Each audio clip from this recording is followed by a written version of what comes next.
Assalamualaikum warahmatullahi wabarakatuh.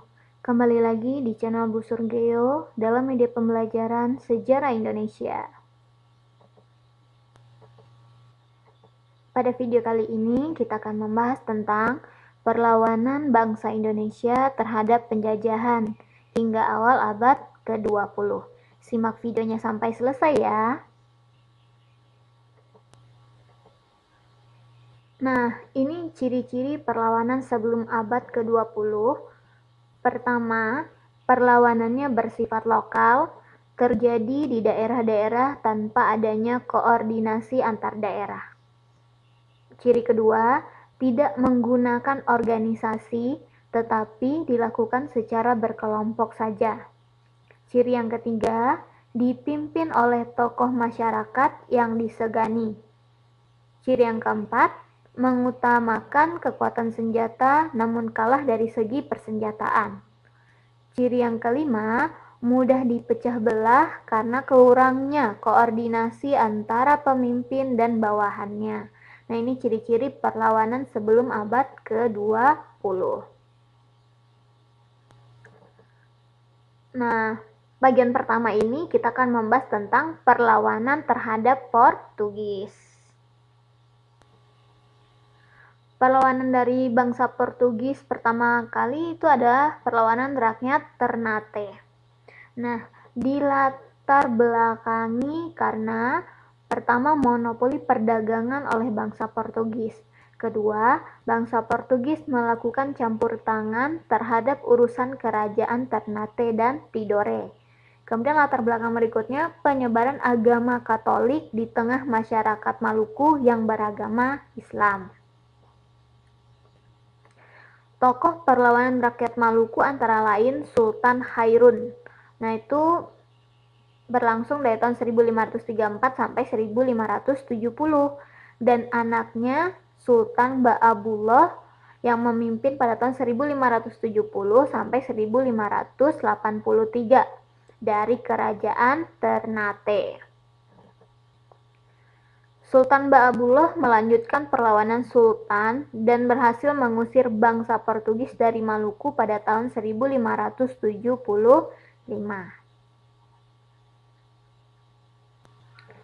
Kemudian perlawanan berikutnya, perlawanan rakyat Demak, di mana dilatar belakangi pertama, monopoli bangsa Portugis di Malaka, kedua, kerjasama antara bangsa Portugis dan Pajajaran, yang ketiga, perebutan pelabuhan Sunda Kelapa.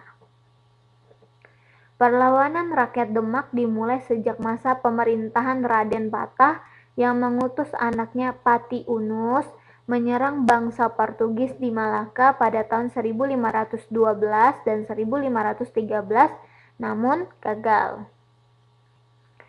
Nah, pada tanggal 22 Juni 1527, Fatahillah berhasil mengusir Portugis dari Sunda Kelapa dan mengganti nama Sunda Kelapa menjadi Jayakarta.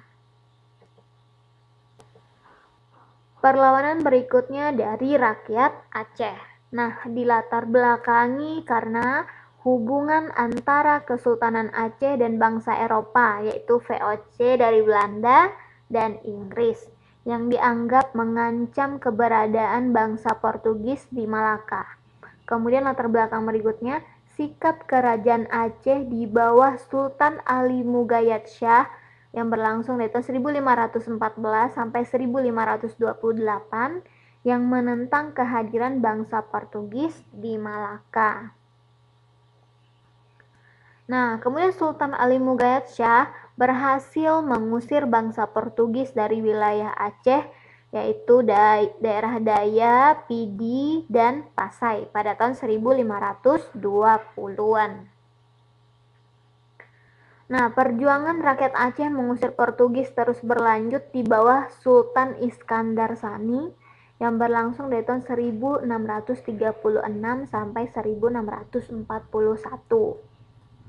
Sultan Iskandar Muda yang berlangsung dari tahun 1608 sampai 1636 menyerang bangsa Portugis di Malaka pada tahun 1629 namun gagal.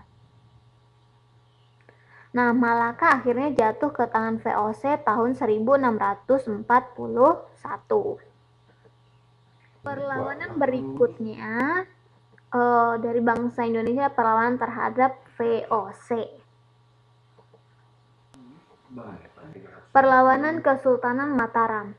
Latar belakangnya, VOC melakukan monopoli perdagangan yang merugikan pedagang pribumi. Kedua, VOC menolak mengakui kedaulatan Kesultanan Mataram Islam di bawah Sultan Agung Hanyokrokusumo dari tahun 1613 sampai 1645.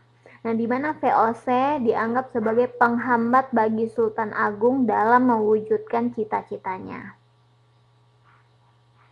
Nah, tokoh utama perlawanan rakyat Mataram terhadap VOC adalah Sultan Agung yang menyerang VOC di Batavia sebanyak 2 kali pada tahun 1628 dan 1629, namun gagal.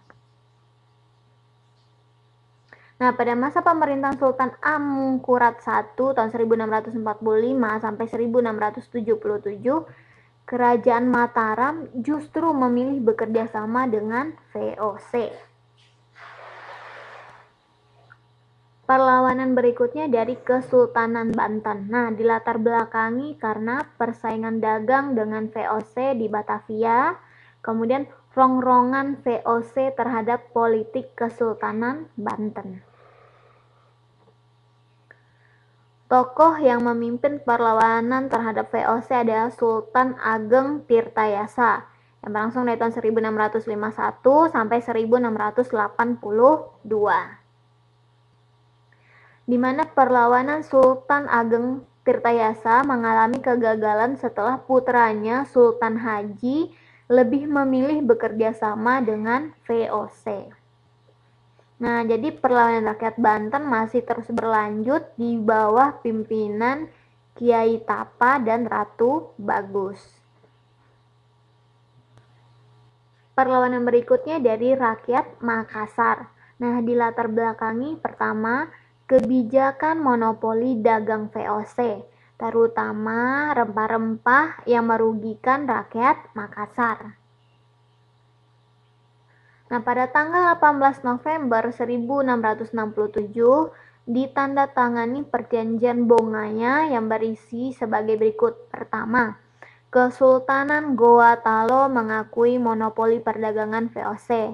Kedua, pedagang asing selain Belanda dilarang berniaga di wilayah kekuasaan Goa Talo. Ketiga, Kesultanan Goa Talo harus membayar ganti rugi perang. Keempat, VOC diperbolehkan mendirikan benteng pertahanan atau benteng Rotterdam. Yang kelima, Kesultanan Goa Talo harus mengakui kedaulatan Kerajaan Bone. Nah, tokoh yang memimpin perlawanan terhadap VOC adalah Sultan Hasanuddin yang berlangsung dari tahun 1653 sampai 1669, yang dikenal dengan julukan Ayam Jantan dari Timur. Nah, beliau adalah Raja Goa Talo yang menolak monopoli dan keberadaan VOC di Makassar. Nah, pada pelajaran kali ini kita cukupkan dulu sampai di sini. Semoga bermanfaat. Terima kasih atas perhatiannya. Assalamualaikum warahmatullahi wabarakatuh.